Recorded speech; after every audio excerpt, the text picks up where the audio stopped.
Commissionerate Ghaziabad के अंतर्गत स्वाट team crime branch और थाना साहिबाबाद ने एक सराहनीय कार्य करते हुए अवैध रूप से संचालित एक कॉल सेंटर का भंडाफोड़ किया है। इसमें कुल 20 अभियुक्तों की गिरफ्तारी की गई है, जिसमें 17 महिलाएं और 3 पुरुष हैं। इनके द्वारा भोले भाले लोगों को नौकरी का झांसा दे करके उनके साथ धोखाधड़ी करने की कार्रवाई की जाती थी और इस संदर्भ में इन लोगों ने एक जेनिसन इंटरनेशनल नाम की फर्म का गठन किया था और इसी आधार पर ये कॉल सेंटर का संचालन कर रहे थे। इन लोगों ने अलग अलग जो नौकरियों के पोर्टल थे उनसे लोगों के व्यक्तिगत जो डाटा थे उनका डाटा प्राप्त किया था, जैसे naukri.com से, और उसके बाद उन लोगों ने इनकी डाटा प्रोफाइलिंग की थी और उस डाटा प्रोफाइलिंग के आधार पे, आंकड़ों के आधार पे ये अलग अलग व्यक्तियों से संपर्क करते थे।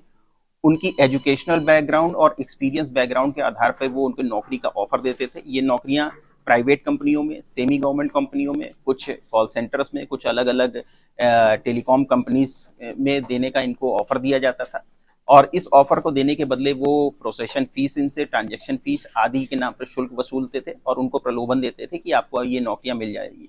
जब ये पैसा इनके खाते में आ जाता था तब ये इनको एक फर्जी प्रमाण पत्र देते थे जो नौकरी का नियुक्ति पत्र होता था और उसके आधार पर ये कहते थे कि आपकी नौकरी अब लग गई है। जब व्यक्ति उस प्रमाण पत्र के आधार पर संबंधित एड्रेस पे संबंधित कंपनी में जाता था तो उसे ये ज्ञात होता था कि ये पूरा फर्जीवाड़ा उसके साथ हुआ है और इस क्रम में फिर वो पीड़ित संपर्क करता था पुलिस से।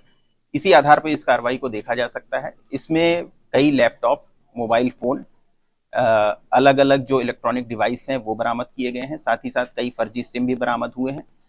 इसके अलावा जो इन लोगों ने फर्जी प्रमाण पत्र बनाए थे, नौकरी के नियुक्ति पत्र बनाए थे, उनको भी बरामद किया गया है। इस पूरे सराहनीय कार्य के लिए कमिश्नर सर के आदेशानुसार पूरी टीम को 50,000 रुपए पुरस्कार की घोषणा की गई। सर, टोटल कितने लोग अरेस्ट हुए हैं, उसमें फीमेल कितनी है और अब तक क्या पता चल पाया कितने लोगों को इन्होंने धोखा दिया था?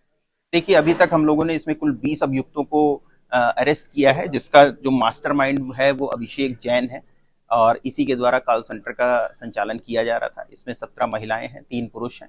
इसमें कुछ लोगों को अभी गिरफ्तारी शेष है जिनको हम वांछित कर रहे हैं, जिन पे पुरस्कार भी घोषित किया जाएगा और उनकी शीघ्र गिरफ्तारी की जाएगी। अभी तक का अंदेशा ये है, अभी जो हमारी ऑनलाइन जो कंप्लेन है वो 24 हम लोगों ने रजिस्टर की है। साथ ही साथ ये संख्या अभी बढ़ रही है। इन लोगों ने 1 करोड़ रुपए से अधिक की ठगी लोगों के साथ की है। सबकी डिटेलिंग की जा रही है, सबकी जानकारी ली जा रही है और धीरे धीरे इसमें जिस तरीके से आंकड़े आते जाएंगे हम इसको और फर्दर इन्वेस्टिगेशन में आगे बढ़ाएंगे। तो अभिषेक जैन जो इसका आपराधिक इतिहास, अभी इसके आपराधिक इतिहास की जानकारी की जा रही है अलग अलग प्रदेशों में, क्योंकि इन लोगों ने जो कॉल किया था वो अलग अलग जगहों पे भी किया था, तो हम लोग जानकारी इसमें जुटा रहे हैं। कब से चल रहा था ये? कितने स्टेट्स में काम करते थे? लगभग 1 वर्ष से इन लोगों ने ये काम शुरू किया था और जैसा कि मैंने बताया कि naukri.com से इन लोगों ने जो डाटा कलेक्ट किया था उसमें अलग अलग प्रदेशों के भी डाटा थे। उसी के आधार पर प्रोफाइलिंग तैयार करके इन लोगों ने कई प्रदेशों के लोगों को प्रलोभन दिया था। क्या महिलाएं पढ़ी लिखी हैं इसमें और बताया जा रहा है कि MBA तक और एडवोकेट? निश्चित रूप से महिलाएं पढ़ी लिखी हैं और उन्होंने अपनी कम्युनिकेशन स्किल का प्रयोग करते हुए इस पूरे घटना को अंजाम दिया।